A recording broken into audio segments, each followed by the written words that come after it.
Man, they real man, not with the gay shit. You niggas sick and gross me out, transforming into a bitch. I don't want that dirty pussy, little mama. I ain't spending no a trick. Don't need you to put me on. I put myself on. Just came up on another lick. Bills paid, belly full, in lack for nothing. Nigga, do me, stay in my lane. Fuck trying to be another nigga with nothing. Brainwashed and continue lied to our social media. Censor everything real good into destruction. Malcom X, revolutionary, civil rights leader, firebrand. We invested 310 years of slave labor. They can give us the back pay.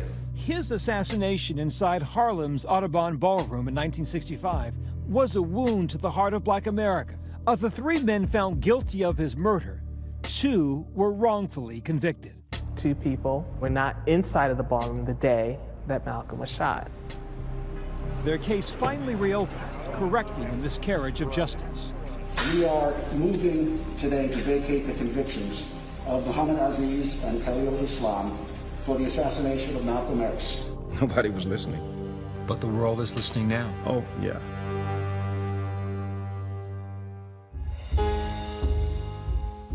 By 1965, Malcolm X had enemies. He had split from the Nation of Islam, and he was under surveillance by the FBI. There's a moment in 1964 when J. Edgar Hoover, the FBI director, sends a telegram to his office located in New York. And basically he says, quote, "Do something about Malcolm X." The role that the FBI played, they knew how to exploit, right, the tensions, and they spread suspicion and hatred through the ranks against Malcolm. On February 21st, 1965, it all came to a head, just as Malcolm X was to deliver a speech at the Audubon Ballroom. He walked out onto the stage, then a man stepped up 15 feet from the stage. He crouched, took perfect aim, and blasted right through the lectern into Malcolm's heart. One gunman, Talmadge Hare, now Mujahideen Abdul Halim, was arrested fleeing the scene. What's your wire? Come on. Later, the NYPD arrested Muhammad Aziz and Khalil Islam. Did they say what they were arresting you for? Killing Malcolm, not the murder of Malcolm X. Multiple eyewitnesses said they had seen Aziz in the ballroom with a firearm, but he told police he had been home that day. I didn't have anything at all, in any way, shape, or form, with the killing of Malcolm X. Who else was home with you that day? My wife and my children. So you had, as they say in court, you had an alibi. Yes. Hare confessed, but Aziz and Islam maintained their innocence. When it became clear to Talmadge Hare that he was going to be convicted, he confessed his role in the murder. But he said, these 2 men, they're innocent. They had nothing to do with it. But the jury didn't believe him, and all 3 of them were convicted in April of 1966. Muhammad Aziz was sentenced to life in prison. People knew while you were there that you were one of the men convicted of killing Malcolm. Were there threats because of that? To me? No. Yes, sir. No. The people know I didn't do it.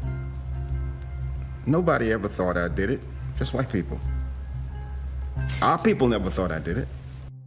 In 1977 and 78, Talmadge Hare, the man who years ago confessed to killing Malcolm X, signed affidavits saying not only did Islam and Aziz not kill Malcolm X, he, for the first time, named his co-conspirators.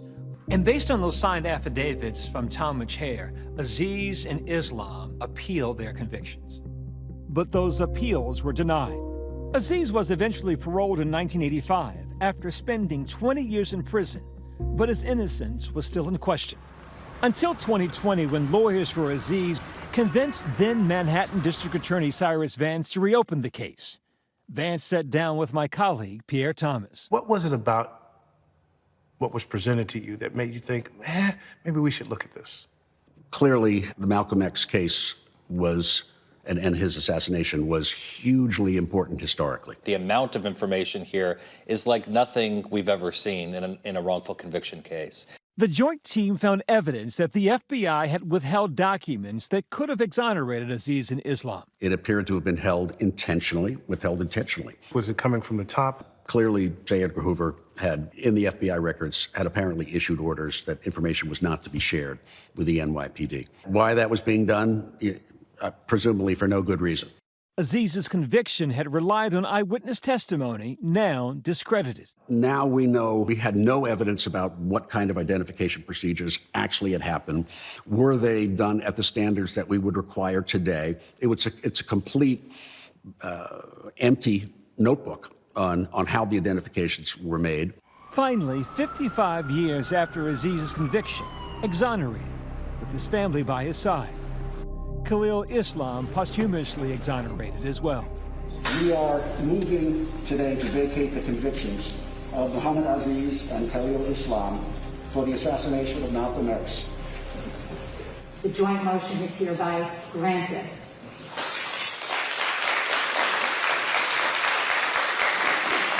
At the end of the day, where does the accountability lie for Mr. Aziz and Mr. Islam? Well, the accountability lies in our justice system.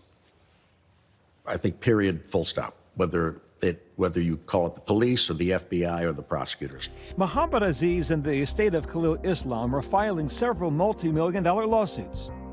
Through the civil lawsuits, we are pointing our fingers at the government officials and saying, you need to be held responsible for what you did here. You destroyed many lives, not just the lives of Muhammad and Khalil. You've gotten your good name back.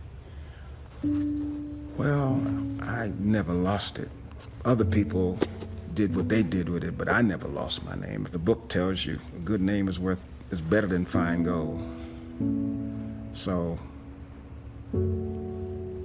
this name is gold. Better than gold.